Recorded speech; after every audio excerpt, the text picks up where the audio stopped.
the alchemical symbol. And the reason that they did it, as opposed to just having one cycle, is that once you really understand how the frequencies work, you can speed them up and you can slow them down as you go. And most people have no clue about this, which is why they just go through life like having no control of time. So I'm going to just walk through each one of these so you can see, oh, that's how that works. This is the reason that I feel certain ways. This is why I get blocked sometimes with some of the team members or even with my family members as well. So let's first of all just talk about what's called the constructive cycle, right? The constructive cycle is just the outside, right? It's just the circle that you're seeing from here to here to here, where you really start with water, and from that water, you need water in order to create wood, right? Which is fair enough. If you don't have enough wood, create more water. If you don't have enough of the what, create a bigger wire, right? And then the water will come, the wood will come. From wood, you create fire. From the fire, it settles down into earth. This is how the earth itself was actually created. It's how a solar system was created. It's how any food is actually cooked. It's like everything gets to something that's solid, and from the earth, you can then mine the metal, right? This is the alchemical way that you get from nothing to gold, right? Now, that's all fine and good, and from the metal, it then goes back to liquid again, which is called the elixir, right? This is what Isaac Newton was looking for, which is like, how do you actually make something permanent? Like, how do you actually turn something not just to gold, but anything to gold? And most people aren't aware that Isaac Newton was actually the first master of the Royal Mint. I mean, that was what he actually did. He went from Trinity College, Cambridge, which was my university, down into the city where he actually was the one printing the money, right? So that basically was his story. And from this, which is basically the cycle, you just keep on going. The problem is, if you keep on going round, round, round, round, you have no way to control time. So there is something else which happens here, which is a cycle called the controlling cycle. So this is the constructive cycle, this is the controlling cycle, but it's actually also the destructive cycle, meaning that you can control something and move it on, or you can cut it altogether. So how does that work? Let's take an example like wood. You might be in the middle of a brainstorming meeting, and everything's going awesomely, and you're like, wow, we could do this, what we're going to do is we're going to do this, and then suddenly the door opens and in walks your CFO, right? And you're in there and you're like, what we're going to do is this, this, this, and because he's winter energy, you can feel the cold coming in and things like that. And you're like, oh, we're going to do this, we're going to do this, and he's like, how? Where's the money, how? Right? And you're like, we'll work out that later, right? And it's almost like out of nowhere, the metal comes in and chops the tree, right? So if you have the metal can chop the tree, but at the same time it can control, meaning if you have someone here creating, and it's like, these got 50 new ideas, then, and you actually ask at that point, right, okay, so like, let's just chop it a little bit, because if you chop the wood a little bit, the fire gets bigger, right? Maybe the wood's too big a piece. Okay, so we're gonna have this amazing thing for our customers. Well, how? Well, we're going to start with this thing, then we're going to have this thing, then we're going to have this thing. It's like it breaks up into the smaller pieces, and then you can actually turn it into more fire. So when I'm mentoring, for example, and I see someone who's overloading on the wood, overloading on the creativity, I'll use how in little doses, but not to chop it off altogether, right? So you can do that too, right? To make sure it actually moves on, because most of us have blocks and we're just getting too much. If we put too much wood on the fire's going to go out, right? So I'll see sometimes people being overly creative, and I've got to actually like chop it down a little bit to move it on, right? Super important. Now, what you don't do is ask the why, right? Because if you ask the why, you don't only just make more wood, you actually wet the wood, which means you're going to kill the fire.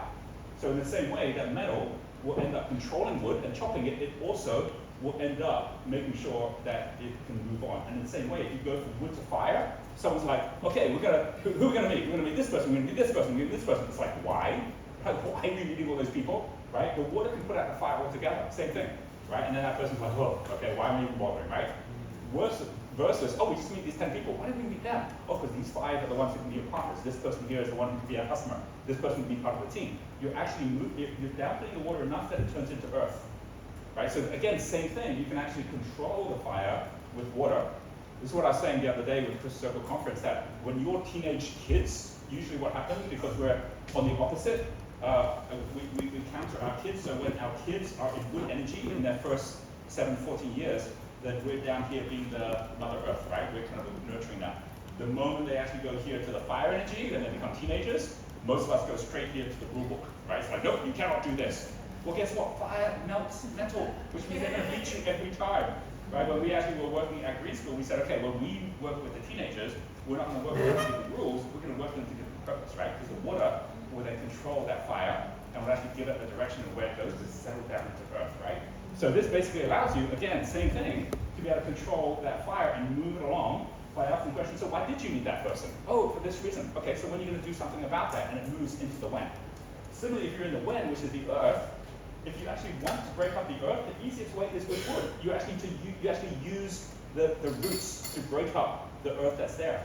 So when you've got someone here, which is all about the when, it's all about the service, and you actually say, so what are you going to do with that? It's like, oh, okay, so we're going to do this, this, this, and actually moves it into the how, it moves it into the metal, right? So you can actually find the metal once you break up the earth.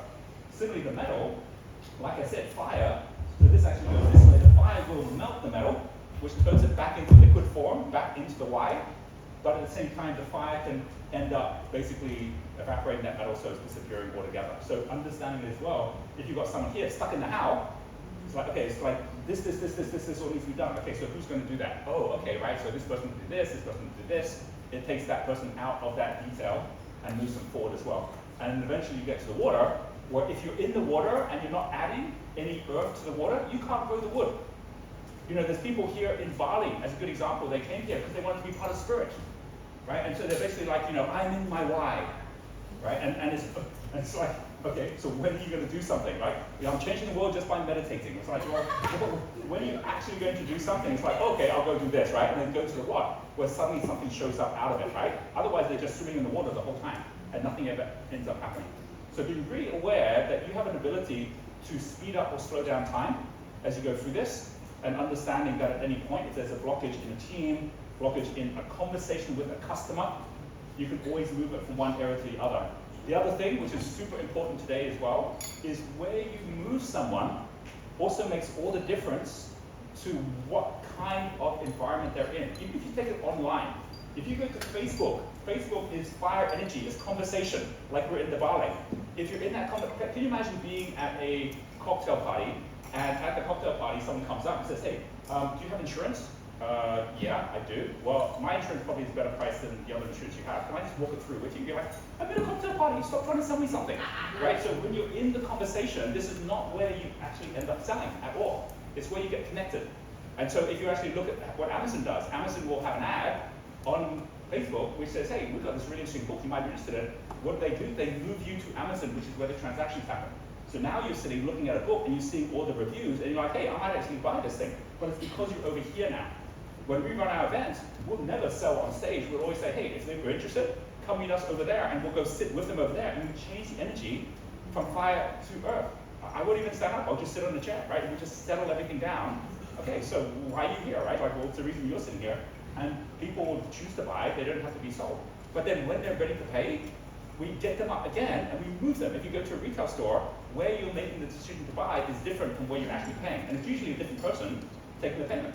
Right? So unless you actually move that, now I'm at the place where I'm actually meant to pay, then often people go, oh, let me think about it. So almost always, when you've got people moving through flow, if you design the flow in the right way, then it's elegant. It means your customers will buy, it means that your team will do the right thing in the right way. But if you don't, then you've only got yourself to blame for the fact that you're actually trying to move someone out of the natural flow and then wondering why you're not getting the result, right? This is so powerful because we're living in a world where there's more movement, more flow, more disconnection than ever before, and everyone's just looking to get back into some elegance and some flow again, which you can feel in nature, because nature already does this naturally, right? The most important thing in nature also is to realize that whereas in the West, the idea of balance in the West is about like scales, it's like I'm just gonna stand in one place, whereas balance in the East is about dynamic, like yin and yang, it's basically one and the other.